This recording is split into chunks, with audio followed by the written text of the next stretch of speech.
Hello friends, government job genuine notification channel पर आपका स्वागत है। फ्रेंड्स, अगर आप प्राइमरी टीचर बनना चाहते हैं, प्राइमरी जो स्कूल रहते हैं प्राइमरी लेवल के, या आप जो छोटे बच्चे रहते हैं उनको टीच करना चाहते हैं, पढ़ाना चाहते हैं, तब आप क्या प्रोसेस रहती है, क्या क्वालिफिकेशन चाहिए, क्या एज लिमिट चाहिए, क्या पूरी प्रोसेस रहती है टीचर बनने की, प्राइमरी लेवल के टीचर बनने की, ये जानकारी हम इस वीडियो में जानेंगे। ये एक रिक्वेस्टेड वीडियो है। वैसे मैंने गवर्नमेंट टीचर आप कैसे बन सकते हैं इस पर मैंने वीडियो अपलोड किया हुआ है और सभी टीचर्स के बारे में बताया है, प्राइमरी टीचर या पीजीटी टीजीटी टीचर के बारे में। लेकिन मुझे कमेंट किया गया था कि प्राइमरी टीचर कैसे बन सकते हैं, इस पर सेपरेट वीडियो अपलोड करूं।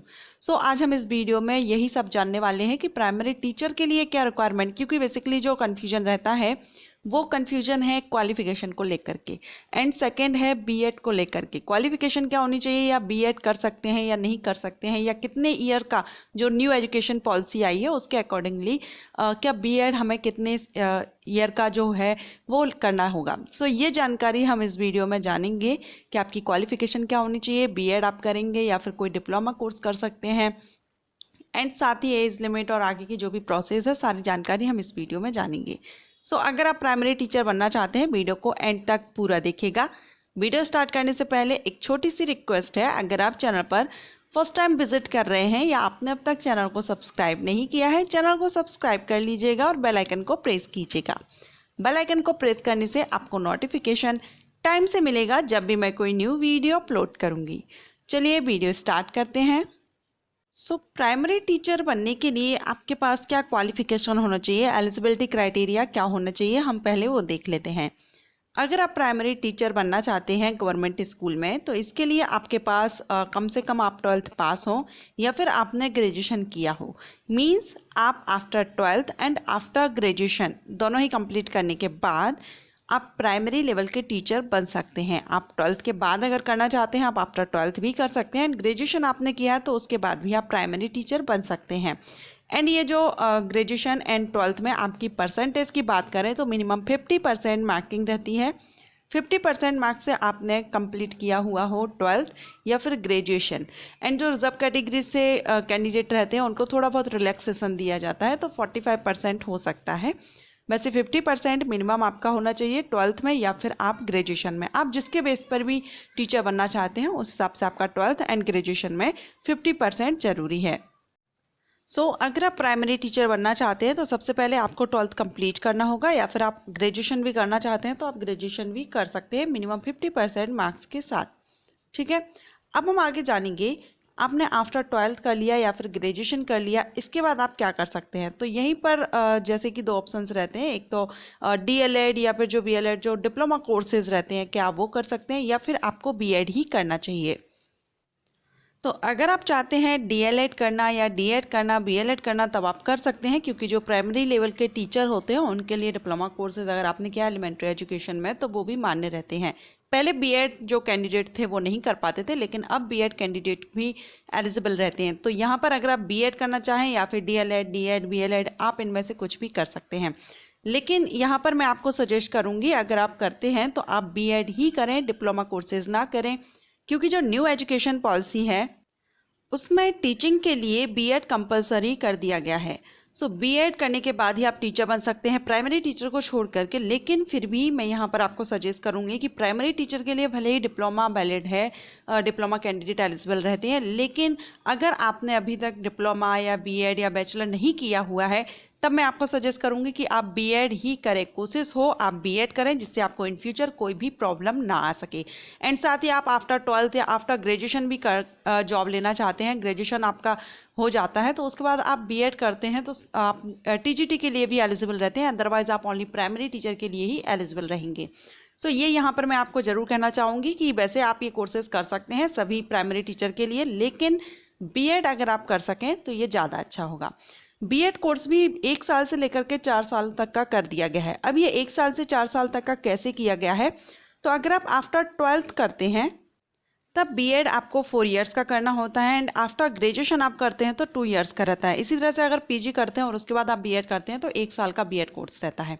अभी 2 साल का रहता था, लेकिन अब ये है कि 12th के बाद आप 4 साल का करेंगे, ग्रेजुएशन के बाद 2 साल का, एंड पीजी करने के बाद आपको 1 साल का बीएड कोर्स रहेगा। ओके, सो ये है 1 से 4 साल तक का बीएड कोर्स है। आप किस तरह से करना है ये आप समझ गए होंगे। अब हम आगे जानेंगे कि आपने बीएड कर लिया, उसके बाद आपको क्या करना होगा। तो इसके बाद आपको टेट या फिर सीटेट एग्ज़ाम क्लियर करना होता है। अब टेट एंड सीटेट क्या है, तो यह एक तरह के टीचर एलिजिबिलिटी टेस्ट है। एक सेंट्रल लेवल का है सीटेट एंड स्टेट लेवल पर टेट एग्जाम कंडक्ट कराए जाते हैं स्टेट गवर्नमेंट के द्वारा। दोनों पर ही मैंने सेपरेट वीडियो अपलोड किए हुए हैं, सो ज़्यादा डिटेल हम इस वीडियो में नहीं जानेंगे। अगर आप जानना चाहते हैं ज़्यादा डिटेल तो लिंक आपको आई बटन पर मिलेगी, आप इनका वीडियो चेक कर लीजिएगा, फुली एक्सप्लेन उसमें किया गया है। साथ ही टेट एग्जाम के या सीटेट का जो वैलिडिटी है उसमें भी चेंजिंग की गई है, लाइफ टाइम कर दिया गया है। अब आपको एक ही बार एग्जाम देना होगा। इससे रिलेटेड भी वीडियो अपलोड किया हुआ है, आई बटन पर आपको लिंक मिलेगी, उसको भी आप जरूर चेक कर लीजिएगा। टेट एंड सीटेट क्लियर करने के बाद आपको देना होता है सुपर टेट। अब ये सुपर टेट क्या होता है, तो टेट या सीटेट जो भी आप दे रहे हैं, आपने जो क्लियर किया है टेट या सीटेट क्लियर करने के बाद आप एलिजिबल हो जाते हैं गवर्नमेंट टीचर बनने के लिए गवर्नमेंट स्कूल में, ठीक है। लेकिन इसके बाद भी आप टीचर नहीं बनते, इसके पहले आपको जिस भी स्कूल में वैकेंसीज आती हैं वहाँ पर आपका टेस्ट लिया जाता है, जो कि रिटर्न टेस्ट या इंटरव्यू होता है। सो इसी को हम सुपर टेट कहते हैं, यानी कि टीचर बनने के पहले जो आपका फाइनल टेस्ट लिया जाता है और ये टेस्ट जब आप क्लियर करते हैं तब आपकी पोस्टिंग होती है। इसी को हम सुपर टेट कहते हैं, जो आफ्टर टेट लिया जाता है, ठीक है। अब हम बात करेंगे एज लिमिट की। तो इसके लिए जो एज लिमिट रखी गई है, अपर एज लिमिट, वो है यहाँ पर 40 ईयर्स। 40 ईयर अपर एज लिमिट रखी गई है। लेकिन जो रिजर्व कैटेगरी से बिलोंग करते हैं उनको रिलैक्सेशन दिया जाता है SC ST या OBC कैंडिडेट या PWD कैंडिडेट के लिए, जो कि 3 साल से लेकर के 10 साल या 15 साल तक रहता है, ठीक है। सो अगर आप रिजर्व कैटेगरी से बिलोंग करेंगे तो आप 40 के अबव भी 45 तक या 50 तक आप दे सकते हैं, वो आपकी कैटेगरीज पर डिपेंड करता है। वैसे अगर हम जनरल कैटेगरीज को देखें तो 40 ईयर अपर एज लिमिट रखी गई है, 40 ईयर तक इसके लिए अप्लाई कर सकते हैं।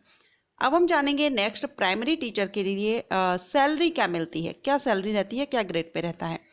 प्राइमरी टीचर का गवर्नमेंट स्कूल में अगर आप प्राइमरी टीचर बनते हैं तो ग्रेड पे 4200 रहता है। यहीं पर अगर हम देखें सैलरी बेसिक पे आपकी 40,000 के लगभग बनती है 1 महीने की स्टार्टिंग में, ठीक है। वहीं अगर हम देखें सेंट्रल लेवल के अगर आप बनते हैं सेंट्रल स्कूल्स में तो सैलरी थोड़ा सा ज़्यादा रहती है उसके लिए, लेकिन आपको सीटेट क्लियर करना होता है। सीटेट क्लियर करने के बाद आप सेंट्रल लेवल के जो भी स्कूल है वहाँ पर आप अप्लाई कर सकते हैं। सो फ्रेंड्स, प्राइमरी टीचर आप कैसे बन सकते हैं, क्या प्रोसेस रहती है। बीएड में आपका डाउट रहता है कि हम 4 साल का करेंगे या 1 साल का करेंगे, कितना करेंगे, तो ये आपकी क्वालिफिकेशन पर डिपेंड करता है। साथ ही क्वालिफिकेशन क्या होनी चाहिए, आफ्टर 12th या फिर ग्रेजुएशन, तो ये आप आफ्टर 12th एंड ग्रेजुएशन कर सकते हैं। और साथ ही मैं आपसे ये भी कहना चाहूँगी कि ये जो प्रोसेस है स्टेट वाइज भी थोड़ा बहुत डिफरेंस हो सकता है। स्टेट गवर्नमेंट के अकॉर्डिंगली अलग अलग रूल्स रहते हैं, थोड़ा बहुत कम ज़्यादा हो सकती है एज, या फिर जो भी रिक्वायरमेंट क्वालिफिकेशन की रखी गई है उसमें भी तो कभी किसी किसी स्टेट में डिफरेंस हो सकता है। सो फ्रेंड्स, ये थी जानकारी प्राइमरी टीचर बनने के लिए क्या पूरी प्रोसेस है। अगर आपको ये वीडियो पसंद आया हो तो वीडियो को लाइक कर लीजिएगा, चैनल को सब्सक्राइब करने के साथ ही बेल आइकन को प्रेस कीजिएगा ताकि नोटिफिकेशन आपको टाइम से मिल सकेगा। Thank you.